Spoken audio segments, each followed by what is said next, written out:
ఇవాళ మీకు బీట్రూట్ పచ్చడి ఎలా చేయాలో చూపిస్తాను రండి.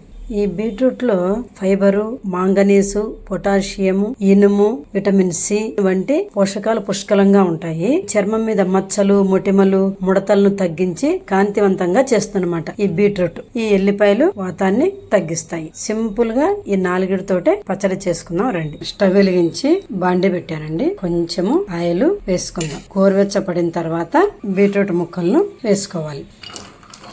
ఈ బీట్రూట్ ముక్కలు కొంచెము మగ్గనియాలి. అంటే ఇవి దుంపలు కదండి, కాస్త మట్టి వాసన వస్తాయి. ఆ మట్టి వాసన పోయేంత వరకు వేయించుకోవాలి. దీంతో పాటు పచ్చిమిర్చి కూడా వేసేస్తున్నాను. ఈ 2 బాగా వేగాలి. చాలా మంది బీట్రూట్ తినరండి.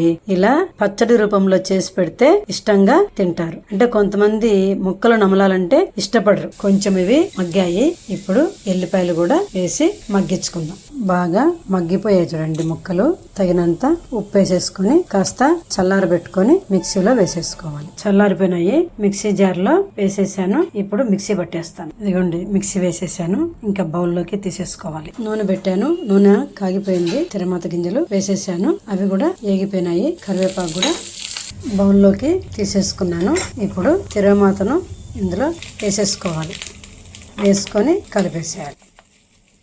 నా ఫైనల్ టచ్ ఇవ్వాలి కదా. ఇదిగోండి కొంచెంగా కొత్తిమీర వేసాను. పిల్లలు, పెద్దలు, నడి వయస్కులు అందరూ తినేటువంటి రుచికరమైనటువంటి బీట్రూట్ పచ్చడి రెడీ.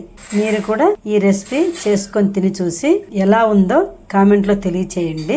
మరలా ఇంకొక రెసిపీతో మీ ముందు ఉంటాను. వెళ్తూ లైక్ చేయటం మర్చిపోకండి.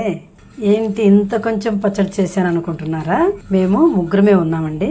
ఆల్రెడీ బీరకాయ కూర, పప్పు చేసుకున్నాము. పచ్చడి కూడా చేస్తే బాగుంటుందని చేశాను. ఈ 3 ఉన్నాయి కదా, అందుకని కొంచెంగా పచ్చడి చేశాను.